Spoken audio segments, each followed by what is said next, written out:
Welcome to the third episode of On One with Angela Rye. It is my great privilege today to have someone on who I've seen as a brother even before we met, in part because we're just on a mission and a journey to wokeness together with a lot of our listeners, and then, of course, there are the trolls. But today I want to welcome Jesse Williams to the podcast. Thank you for joining us. Thanks for having me. Congratulations. Thank you. It's been going really well. Really well. I didn't know this was only the third one. It feels like one? it's existed for longer than that. That's because you're used to me running my mouth. It's true. You don't stop. So one of the things that I think is really important, we call this segment of the podcast "Conversate." So it's supposed to feel very much, it's the West Coast. It's supposed to feel very much like a conversation and less like an interview. I will have questions, but you should feel totally comfortable speaking your mind. That's what's most important, and that's what people want to hear. So I want to talk to you first about how you became like this woke icon, I think, for Black folks.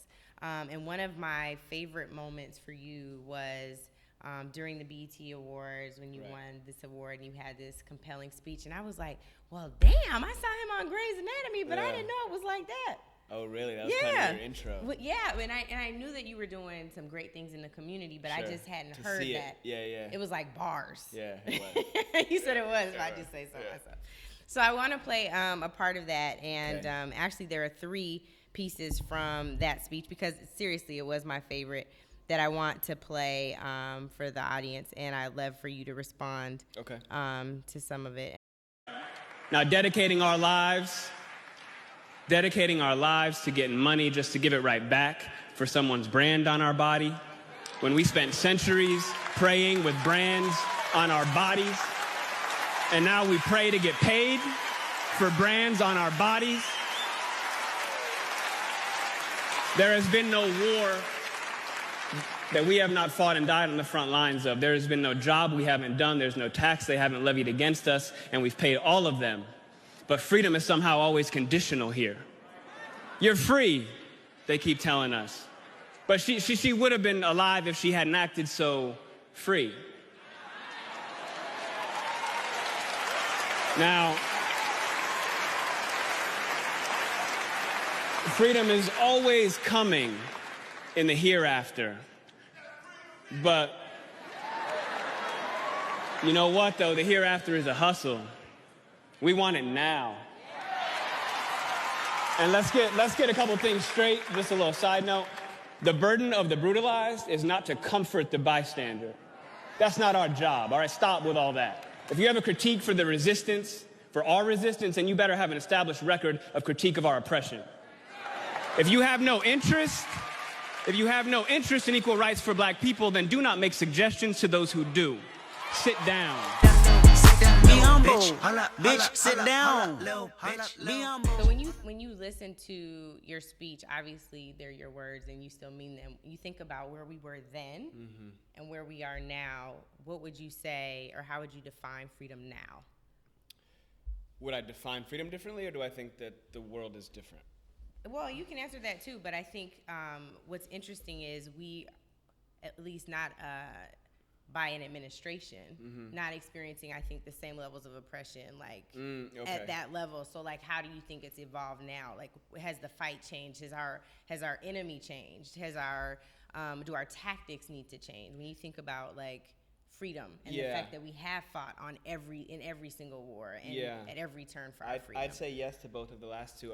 The enemy, the opposition, has certainly changed, and our tactics need to adjust. But I would say it's just been on this gradual trajectory, right? I think that we see oppression via anti-Blackness as state policy, through legislation, through just public discourse, through our willingness and essentially eagerness to stomach and tolerate violence against Black people. That has just been on this steady incline under the guise of a white quest for freedom, this kind of white-knuckled, red-faced fury and a panic. It's in a desperate panic because they're worried they're getting outnumbered and they can no longer be bigots in the same way. So I think the Republican Party, the far right, has I really draw a line post Bush Jr. I think that's where a lot changed in the political dialogue, which is around like you're either with us or against us. The doublespeak, the Orwellian doublespeak, support our troops when I'm actually killing our troops. Healthy, Clear Skies Act when I'm actually polluting the skies. Healthy forests when I'm right. This wordplay where we sucked the content out of language, where it doesn't matter what you say, it's as long as you say it with confidence. So that American cowboy mentality has, I think, constantly been on the increase, and right now we're seeing that switch from just public discourse to political action. And that's really the difference between racism and some other kind of generic prejudice. That's why there's no such thing as reverse racism, right? Because racism is power. And so now we're seeing it actually in the levers of power impacting our ability to move, to breathe, to go to school, to buy homes, to walk the streets and have the people who we pay to protect us kill us. So I think it's just getting a little bit closer to home. I think that we have both. It's this odd thing, Angela. It's like we are both are most polarized and divided. It feels that way. But we also are most unified in terms of the electricity in the air around the folks who want to stand up and do something. How can I be down? How can I participate in some small but measurable way? So I think it has triggered, we continue to feel action. I think that, when a body goes through a detox, for example, it has to push out all the toxins. You got to see it. And it's going to be ugly for a little while. You're going to get pimples. You're going to be oily. You're going to be gross looking, but it's got to push those things out. And that's not pleasant, but it is part of a process. It's not going, but it's just never going to happen on its own. I think we constantly kind of lean back on. I remember I was in an interview years ago, and around Jordan Davis, I believe, and somebody kind of hit me with that bullshit. Doesn't the arc? What is it? The arc of something always naturally bends towards justice, or arc of time? Arc of the universe bends towards justice. Yeah, and I don't believe that. Like people do that.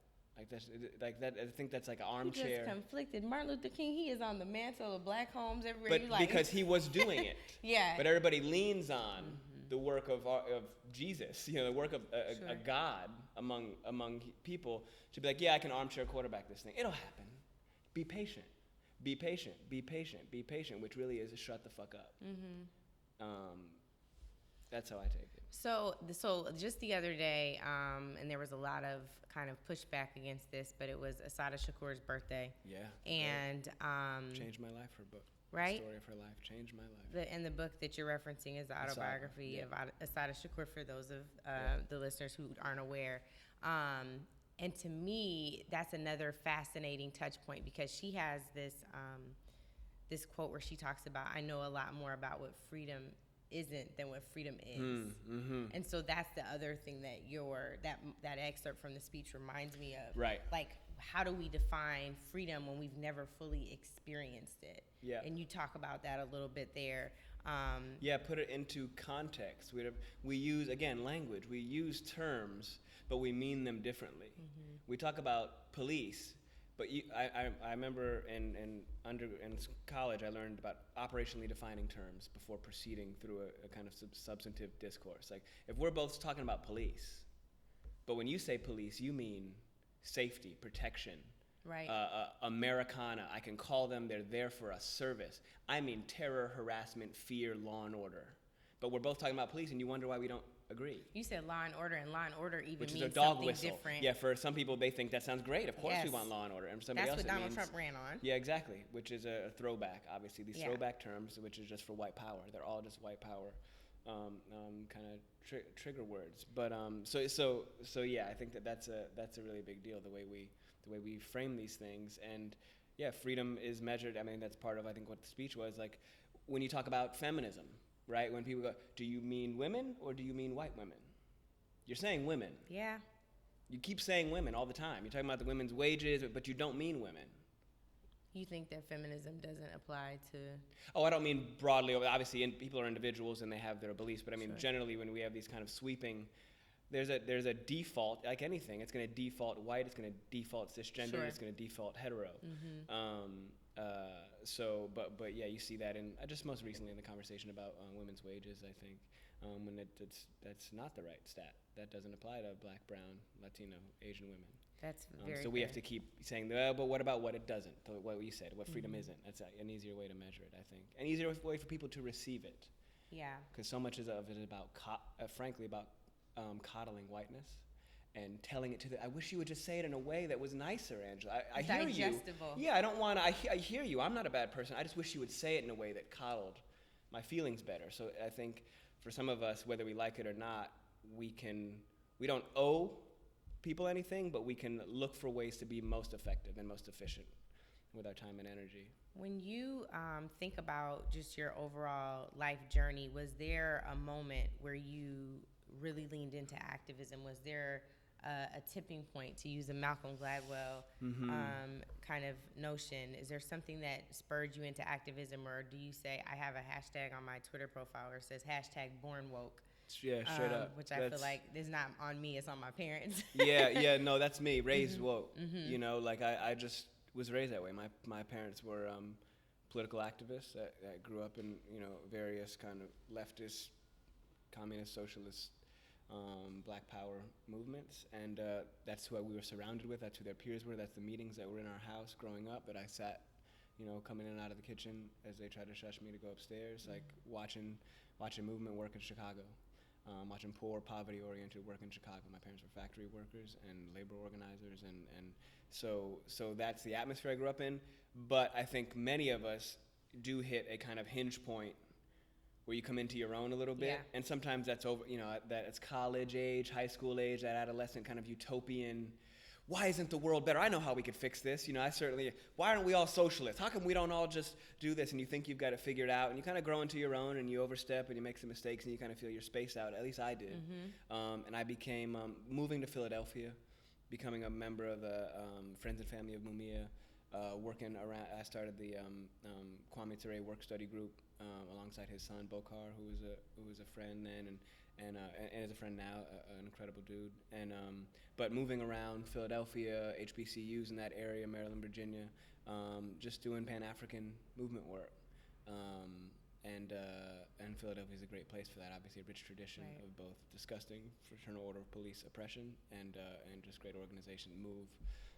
And those folks. So that was, I think where I learned how to better articulate and was just reading like a mad person, you know, not only just political work, but I mean, I'm a history nut, you know, so it's all about Sheikh Anta Diop and Theophilo Banga and the African origins of civilization or barbarism, just how this world began and our claim to it. That's awesome. And one of the things that you've done with your wokeness, I'm almost tired of this term, but we have. I know it's. I don't know what else things. to call it. Like, you know, this. If we could preserve it, like any word, any black word, it's not preserved. If we could just keep it ourselves, as soon as they start selling you products with it. Yeah, it's gonna be like woke curly hair cream. Yeah, exactly.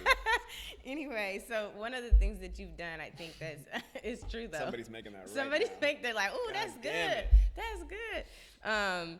No, but one of the things that you've done that I think is really compelling now, as I've leaned more into the media space, is Ebroji.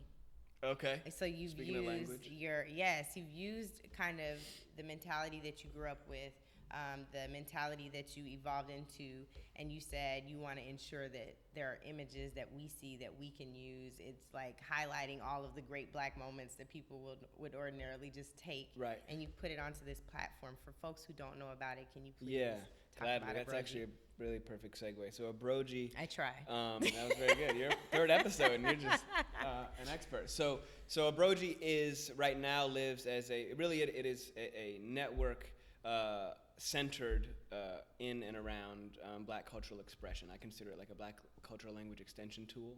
It is for everyone. It is centered around our experience, our joy, our forms of expression. So right now it lives as a GIF keyboard, GIF. I say GIF, not GIF. I say GIF. I won't say it in front of you. Thank you. It's a sensitive topic for me, as the G stands for graphic. But we just realized as a team, it's a team effort. I didn't start this by myself, and but Glenn and Aaron and I realized that on social media, in particular, black language is the centerpiece for what's trending. Literally, how Twitter works is Black Twitter. Right. We decide what you talk about when you're on MSNBC or CNN. We decide the stories of the day, what's relevant. We're able to articulate them with an incredible balance of humor and pain.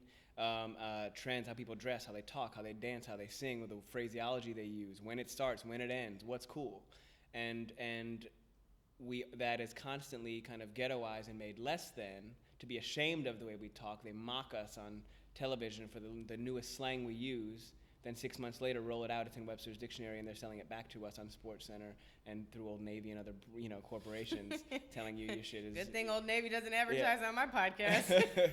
Or anyway, actually, it's like a good example for me, but and it might not even be fair. No, but it's true. But any of these things filter back. Oh, now we can say, and they're using it wrong, and they're late, and corporations are always trying to chase cool. Mm-hmm. And why do we need to participate in that and wait for our own cultural language to be filtered back to us? We are cool. I had a CNN segment where someone was like, so-and-so had no chill. And I was like, okay, speaking of having no chill, because it was just used wrong, and it was like, oh, it's why did you cringeworthy. do It's that? cringe-inducing. Yeah. It's like, and everybody can relate to this, cultural aside, your parents trying to be cool. No, it's worse than that. Well, it has a lot more like pervasive problems with it. Yeah. But that feeling, that cringe that you get, like, Mom, stop, you're doing it wrong. My mom but it's used actually to do the Running Man better than me. So she was kind of cool. Okay, well, you have exceptionally cool parents. But like, that feeling of anything that's really, it's inauthentic. That's what it is. Yeah. It's about inauthenticity. It's about trying too hard, desperation, and just a fakeness. But in particular, when it's about transacting business, when you're trying to sell me products, a wolf in sheep's clothing kind of thing, right? Like Coca-Cola trying to get in there and tell you that it's on fleek. It's like just get away. But anyway, all we're doing with this is. It's also a way for me individually to participate in something that is fun but also politically subversive, that is also centered around blackness and black expression. And what we do is very simple: is we aggregate, and it's crowdsourced. We aggregate all the coolest, what we realize about GIFs is something that emojis don't do, which is that there's nothing like the human face and human expression. I send you a winking emoji or a crying emoji, cool, but you've seen it. You've already seen it. But GIFs, we get real-time ones up every day. When you go on a show, we have a new one of you, and so what that does to our user base, what our user base does, though, is particularly black folks and women, I would say, and LGBTQ community members feel included. Yeah. It is us. I don't have to go and find and create my own personal stash because nobody makes anything for me. It's actually, oh, you were watching that show last night.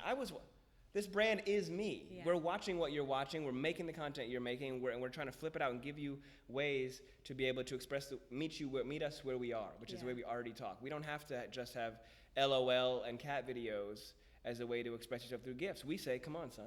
Yeah. We say shade. We say tea. We don't need to create extra barriers. It's for us. It's by us. And guess what? Everybody else is going to use it anyway. They're going to copy the way you speak anyway. So why are we using their kind of more corporate pop frameworks to be able to determine what's valid and what's not. Right. So that's how we use this. Is just for texting, emails, social media, Twitter, WhatsApp, however you communicate with folks. And no matter what's trendy, what the trendy apps are of the day, you're always going to text and email. You're always going to communicate with your people. You're always going to be in a group chat. So you can copy and paste or save and create your own favorites file, your own Angela's own personal greatest hits of the GIFs that she likes. They're real-time updated every day. And it's just kind of swagged out black expression. Yeah. And one of the best things I think is it enhances the text experience. Like there will be whole threads of text conversations with my friends where it's all GIFs, right? GIFs. I know you want to say GIFs. But it's like, but what it is, it adds a tone and a texture to something that text can't always do. Yes. We can do so much in an eye roll and a head nod that is just deep, it's layered, and it is, I used to have this project, or we have this project called Question Bridge, where black men ask each other questions on camera. It's kind of one of the origin seeds for how we did the footnotes with Jay. Black people talking and showing that we are actually not a monolithic group. We're incredibly diverse within our demographic. That. And I know, but this idea, somebody asked, I think it was Malik Yoba on that, he said, like, what is this deal with like black men or black people giving the head nod when we walk by? Like, I think he was in Toronto. He's like, they don't do that up there. Like, why do we do that here? And my only point is that that's just something that's specifically black, and it means it's just a gesture. Yeah. But it's like 300 years. Yeah. Of communication. I see you. Yeah. That's all it is. You feel that got you. Be good, be wise, stay safe. I think he ran into an off person in Toronto. I bet you there's brothers in Toronto. I wonder. That do the I've never spent time up there, but that's fair. Neither have I. Yeah. But anyway, we want to just make use of. There are many ways to measure language and expression, and we need to stop using straight up like oppressive tools to think that we're gonna that's gonna somehow be able to liberate us or allow us to be truly free in just the way we express ourselves. And you can do things. Anything involve myself in, whether it's comedic or a sports podcast or whatever, it can have subversive and political undertones. We can be responsible. We can be culturally responsible, and also, I think people always ask me like, what do you think about other celebs? Do they need to be woke? Do they need to be active? And I have maybe somewhat complex feelings about that in terms of duty, but I think that you can do both. You don't have to be, but you don't have to like be banging the drum at all times to be responsible and not be a detriment. I want you to lean into the duty piece a little bit, because I do think that regardless of the size of the platform, once you have a platform, there is some obligation, there is some responsibility. There's a Winston Churchill quote that is my favorite: "The price of greatness is responsibility." So I'd argue that a platform is some type of greatness. So you talked about duty. What does that look like?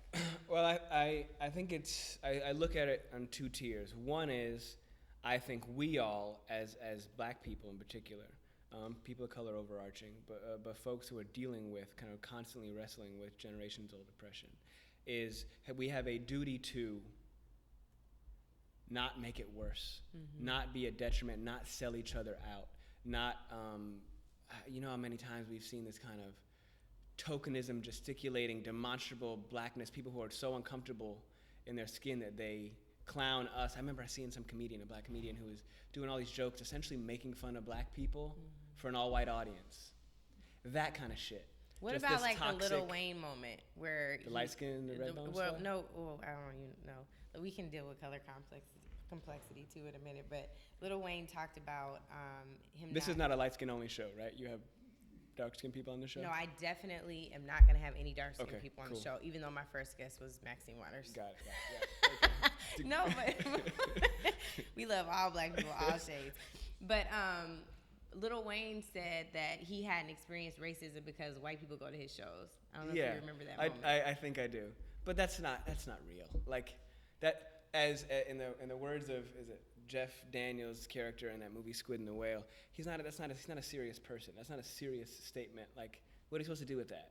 I don't know. He doesn't like. But you said don't cause harm. To me, that's yeah. like That's nonsense. Yes. It's ridiculous. It's destructive. You're in the way. Just don't participate if you don't want to participate. Yeah. That said, I don't think that resonates in the same way as you or I said something, right? Like, I don't know that people are looking to that vessel to articulate the struggle in some way. Either way, it's not fucking okay. I agree. Like, with that. I'm not, just to be clear, that's a base. It's not okay. And that's what I mean about, like, just don't, if you don't want to participate, if you want to go do, look, I believe that just because you're a great singer or you can dunk, it doesn't mean you have a different core duty than a plumber or a teacher or a mechanic. Right. Like, black people are black people. Stay black. Do what you can to help or get the fuck out the way. Yeah. Don't be in the way. Don't actively Clarence Thomas this thing. You know what I'm saying? Like, you don't have to do that. Just remember, I was in a taxi cab, and this Haitian driver, this guy cut us off, and he rolled down the window. He's like, "You don't have to drive. Just stay home. You don't have to drive if you don't want to." It was so simple. It was funny, but it just stuck with me. Like, in life, like, y'all don't have to be in the way. Just go step aside. Yeah. So that I think you absolutely have a duty to do. I'm careful about pushing my worldview onto the rest of us. I have a responsibility, absolutely, to do the very best I can to move us forward and to get us towards and to essentially achieve liberation in all forms and fashions. That is my duty, but I don't think it is fair for me to say, this dude just loves to play basketball. Okay, so speaking of basketball, here's another example. Charles Barkley. Oh, good Lord, yeah. Yeah. Because, and you're talking about not getting in the way. Yeah. It's like you're going to create a show where you're talking about race and it's where completely destructive. You don't have the tools. Yeah. So you cannot fix the car. You don't have the tools. You don't have the equipment. So just step aside. You're not going to ask your mechanic to bake you a cake. Like, it doesn't, unless they demonstrated to you in some way that they have a resume of excellent pastries. Like, it doesn't, I think that's an odd compulsion that people have. I think, but also in this, again, we're in capitalism. People are looking for ways to be seen, stay seen, make money, stay relevant. I'm not speaking at all just to Chuck. This is just people. Yeah. I think those kind of financial and publicity and fame, which are all intertwined in our hopes and dreams, which are toxic in this context. They're all just ways to kind of squeeze ourselves into shapes that we don't belong, that are not really authentic to us, to just hope to have longevity. And this is particularly relevant for folks who have fewer avenues in life, and that's black folks and women, and et cetera. Yeah. So I think about this when I first came to LA from Brooklyn and started acting, and I started seeing, I just noticed that, like, it's a town where the black people, particularly, I was noticing that black men, my peers within 20 years, and that were actors, I kept noticing, like, we just kind of walk by each other. Like, what up, you good? You good? You good? Yeah, we should get together sometime. If they even talk. Just kind of what up, head nod and keep it moving. It doesn't make it true, but my impression as a newcomer was there was this competitive undertone, crab in a barrel, like there's only gonna be room for one of us, which is true to some degree. We didn't make those rules. They're only gonna underwrite one black character per movie that's demonstrably black, underwritten, has no actual backstory, relationships, agency. So it's not insane. We didn't make that up, and we're not inventing a problem. We're reacting to a problem, which is like, yo, I gotta eat. And if that means my first 5 jobs have to be robbing white people on Law and Order in a do-rag, I gotta eat. Wow. I'm an adult. I've got a kid. I've gotta eat.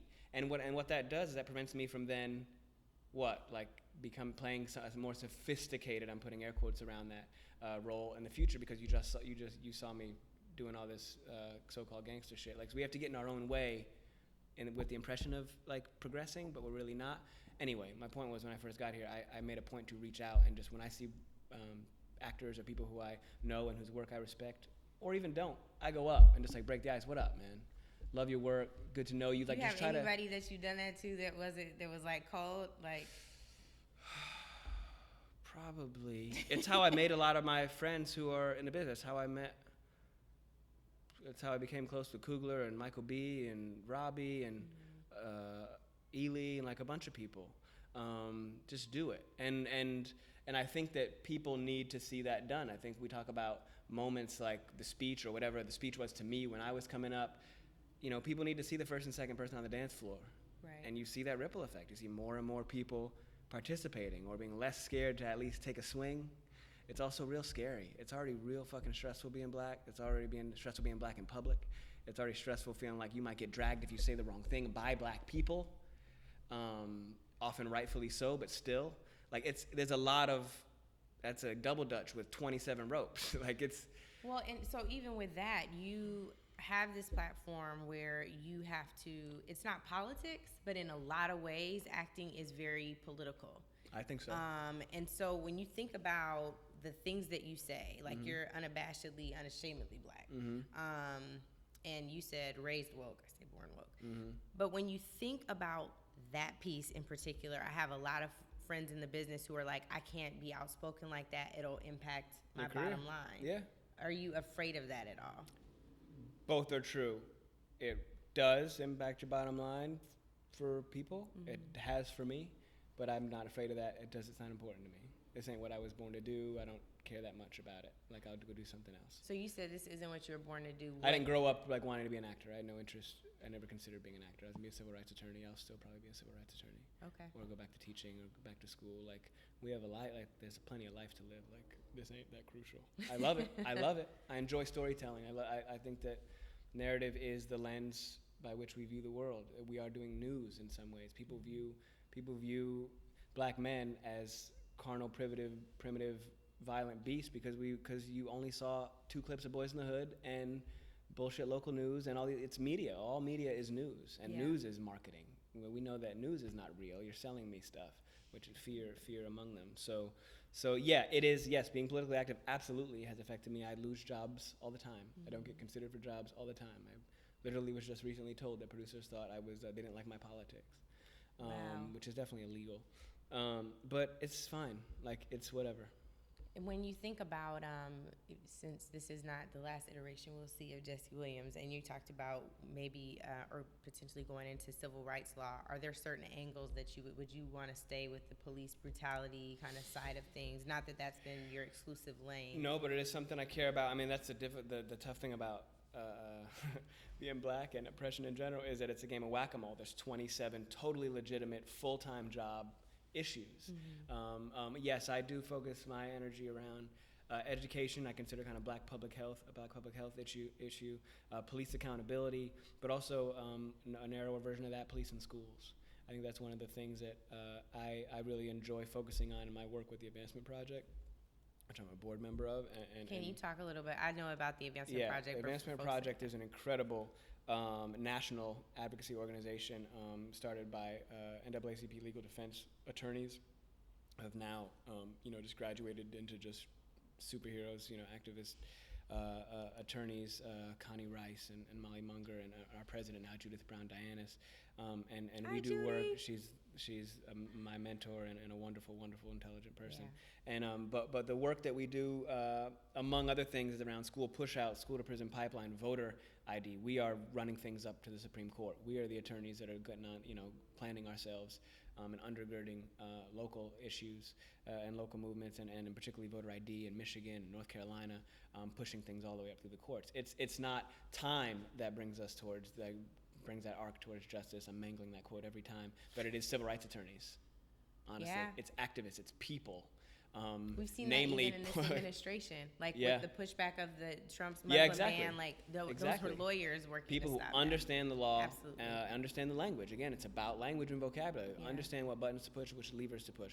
So my focus are those issues. I think that mentioning this administration, we are in a very specific time where we are criminalizing activism, and I say we, but the administration is criminalizing activism, both environmental and social justice, making it very difficult for progressive nonprofits to operate, squeezing them in many ways, and among others is like something as simple as making it really hard to insure directors of nonprofits, progressive nonprofits. So directors and high-level players in progressive nonprofits are losing their insurance because they use the word civil rights in their work. Yeah.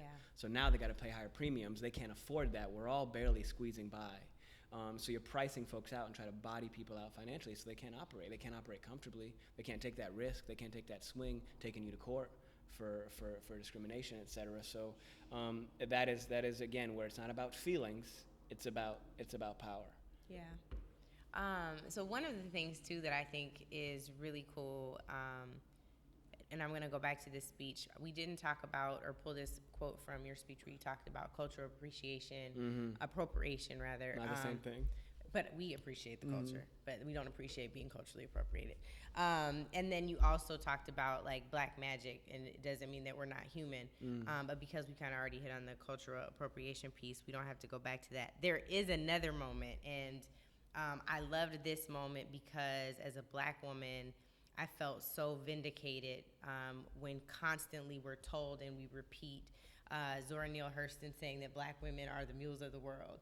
And this moment is the beginning of this speech, and it's short, but it was one of my favorites. So I want to play this for you really quick. Now, this is also in particular for the black women, in particular, who have spent their lifetimes dedicated to nurturing everyone before themselves. We can and will do better for you. Now, I love that for two reasons. One is you kind of hit on the Jay album already. What Jay-Z is doing, I think, for black love and black relationships and all this, and then for you to say that in that moment, I think if folks didn't even see you on Grey's Anatomy, they were like, where has he been, and can he do a class so that we can be appreciated. Yeah. Or you think about Tupac and the shout out and really the love song to his mom. Yeah, dear mom. Where does that come from for you? What makes you say, I know that we don't do right by you all the time, black women. This is where does that come from? I think it comes from maturing and growing up and realizing that, learning the value.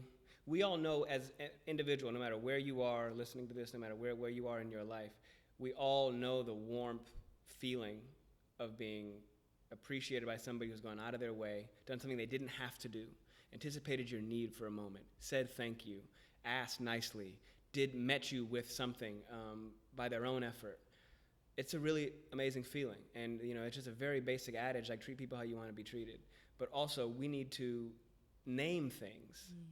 We can't, again, back to operationally defining terms, we can't just presume we all have an understanding of some basic premises. I think that when constantly straight white men are lifted up, if we just respond by only lifting up straight black men, are we doing a complete job? Right. The answer is obviously not.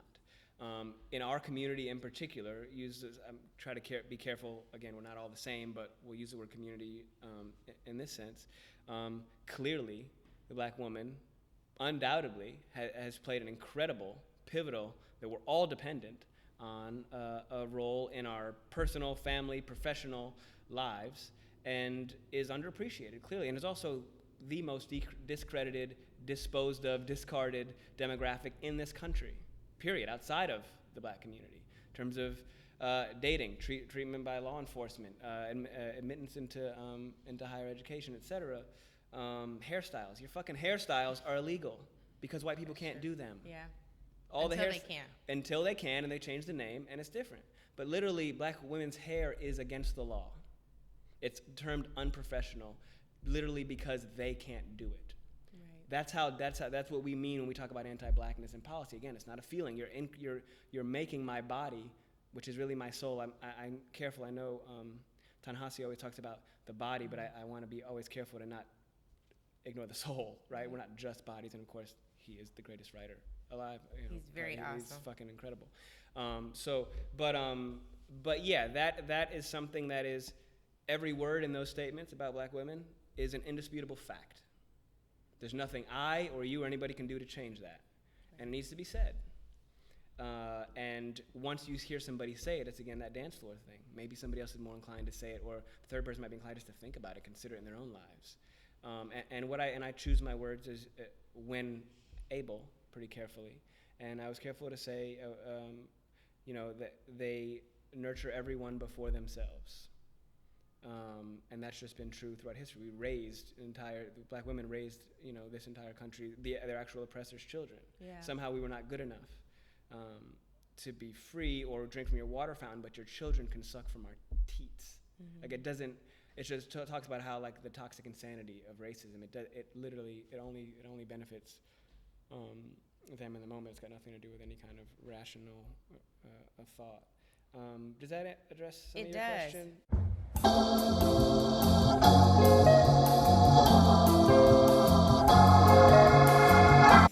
That was the kind of the segue to this other question, and that was one. And it's really, this is like a venting question for me, but it's frustrating. Please, so, like please. I said about the mixed piece, like I'm not mixed.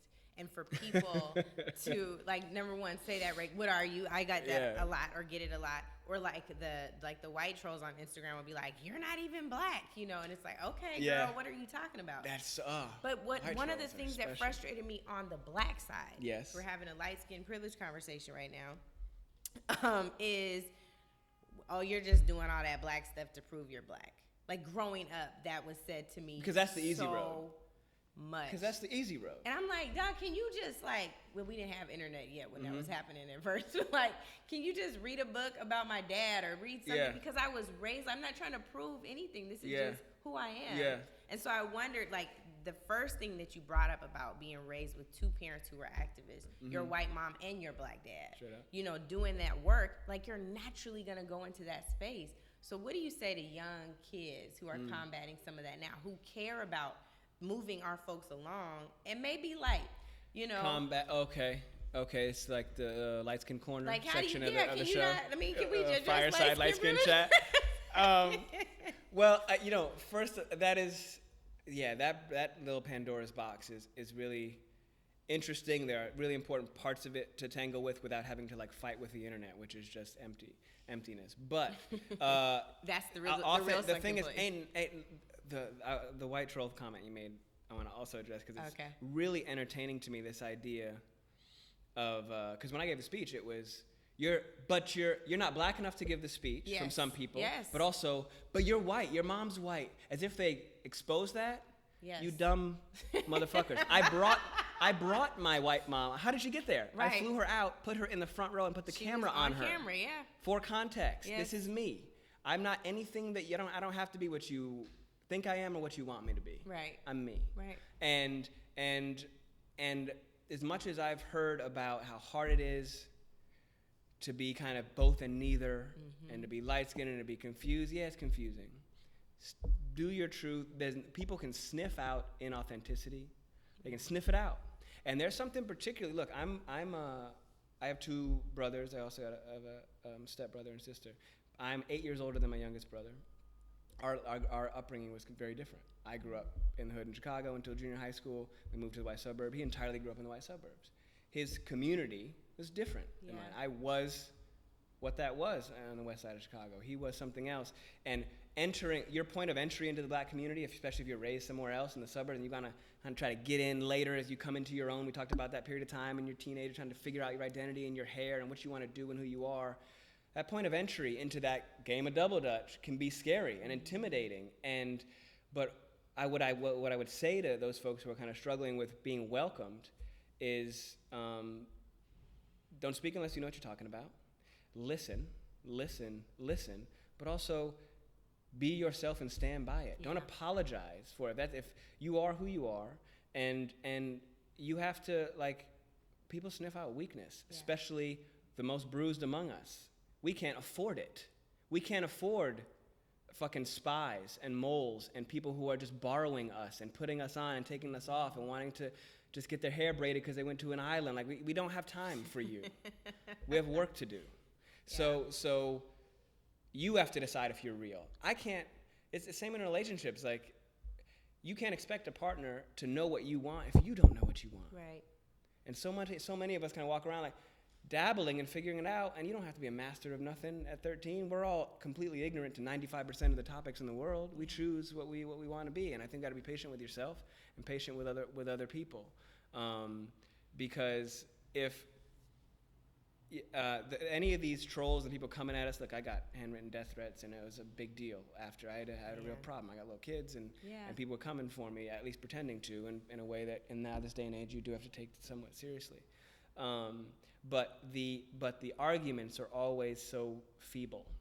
It's not the bottom line is, particularly from the far right white side, is really just shut the fuck up, nigger. That's really what they're saying. And this argument from that side, which is like, well, yeah, but you're white, but you're half white, you can't speak on it, is my favorite because it disqualifies them. Mm-hmm. If my portion of whiteness disqualifies me from this conversation, you are wholly disqualified from this conversation. Yeah, they didn't mean that part. They were trying to undermine your whiteness, not theirs. But yeah, I hear you.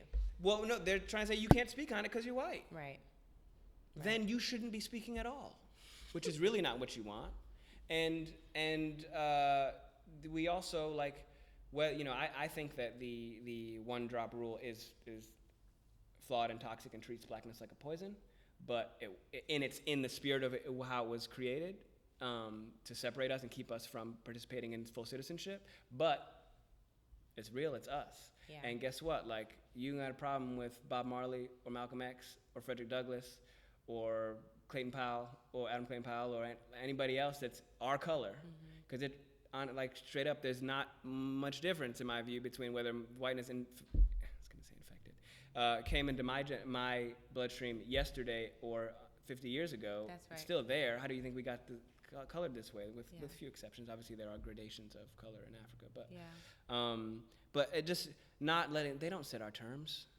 Like, we have work to do. Like, I just want how our would folks they ever to stop set too, though, because it's just not helpful. Toxic. We are absolutely. We're taking on the oppressors' language and mentality absolutely. to talk about our movement. And that's about being wounded. Yeah. That's about being. I'm so hurt. I'm so hurt that, like, I'm gonna hurt you before you can hurt me. Yeah. And I think that people often talk about, it's very reflective to be like, we act like crabs in a barrel. We're yanking each other down. But you know what? Like, the barrel is not the crab's natural habitat. Yeah. That's not where we're from. We didn't put ourselves in that barrel. Mm-hmm. And we got to figure out how to get out and how to build on each other's backs instead of ripping each other down. Okay, speaking of how to get out, this is the last question because we were way over time. So much of what we're doing right now is focused on resistance efforts so we can survive, so we can really find and understand true freedom. What do you tell folks about what's next for the resistance? What should folks be doing?